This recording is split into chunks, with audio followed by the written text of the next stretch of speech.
In this movie, we're going to have a look at making some reverse reverb effects, and this is a pretty standard way to add a little movement, a little motion to some of your sound design elements. It could be subtle, it could be not so subtle. Let's have a look at a couple ideas here. I'm going to start with this drum beat here. We've heard it before.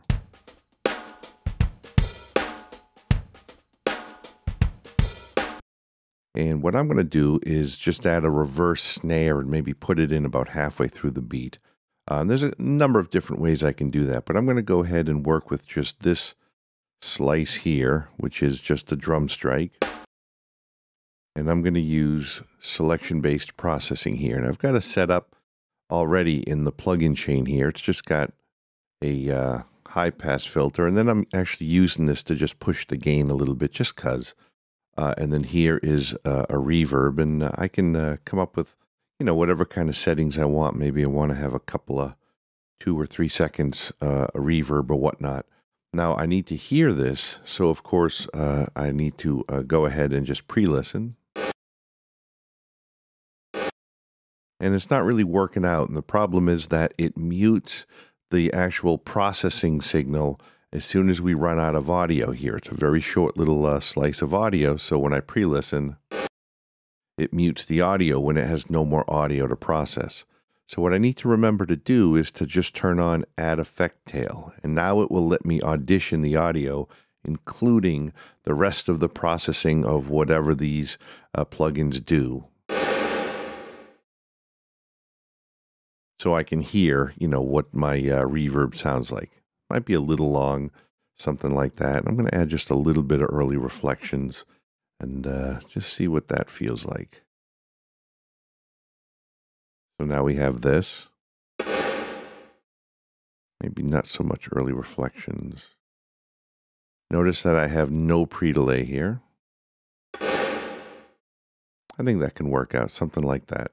Now the thing to remember with Logic is that before you hit apply, one of the things to know about selection-based processing is that when you go ahead and hit apply, Logic is going to jump to whatever track is selected, even if the region you're processing is on a different track. So before you do your selection-based processing and hit apply, it's a pretty good idea to just make sure that the track you're working with, the one that has the region you're processing, is the currently selected track. I'm going to go ahead and hit apply. Boom, there it is. So we'll zoom in and see what we got here. And here's the bit of early reflections in case I wanted it. And here's the actual reverb itself. So right now it sounds like this. And then I can decide how much of this I actually want.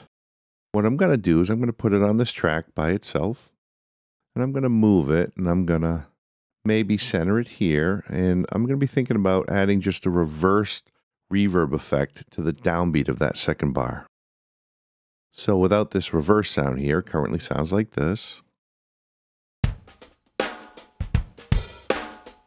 And it's setting up that kick strike that I want to use this reversed reverb for. So what I'm going to do here is first of all reverse it, and there's a couple ways I can reverse it. I can go to the sample editor, there's a reverse function, or don't forget I can always just go to the real-time playback parameters here for a selected region and reverse it. Either way works. And then I'm going to say, all right, well, what do we want to do here? I'm not sure I really want that early reflections thing, which is now last, but I can always just kind of trim it off, and I can actually bite into a bit of the beginning of the reverb. And so I've got a little more of the reverb at the end here. And then I'm going to shorten this region a little bit, and then I'm just going to go ahead and line it up. Maybe zoom in a bit so I can really see what's happening here. I want them to overlap a little bit, and I can always trim this off as I go. But the idea is that, I'll add just a little fade out here. The idea is that I'm going to let them kind of overlap into one another. Now I don't want this to start this far back, so I'm going to tuck it in a little more, and I might help it with a bit of a fade in. Just see what this feels like.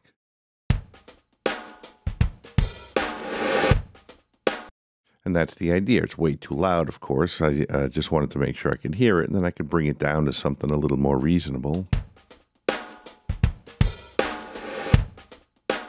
And then from there, I can tweak it however I want. For example, I could let this fade here help me shape it a little differently if I wanted to.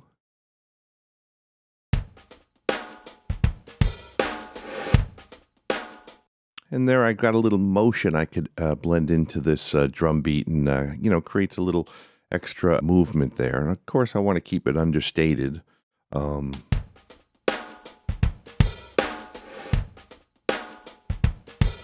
I can do whatever I want from there. I've got a couple other examples, similar kinds of things here. I've got this vocal phrase right now. It sounds like this. Racing through my thoughts, one by one. So I took the R from racing and the O from one, and I did the same kind of thing. I added a bit of reverb and I flipped them around.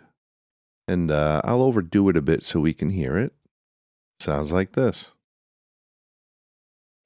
Racing through my thoughts, one by one.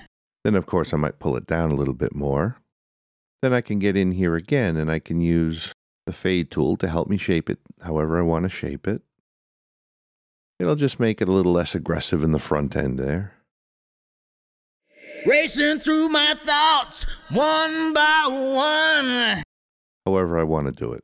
Notice, however, I had both of these selected because I wanted the same fade in for both. So when I did this fade in, I got this fade in as well. And of course, I can edit each one individually as well if that's what I want to do. Now over here, I've got a crunch sound. It just sounds like this. Kind of a nice crunchy sound there. Once again, turn it down a little bit. And all I did is I made a really long reverb, reversed it, and I stuck it here at the beginning so that it's going to have now a more of a dramatic effect here. And then I can do whatever I want from there. Again, I can always use these envelopes, these fade-in envelopes to help me shape things. But it's got nice movement now. It's got a lot of dramatic effect. So that's the idea with reversed reverb effects, and you can add little subtle things to add a bit of movement, or some of these are maybe a little more obvious ideas as well.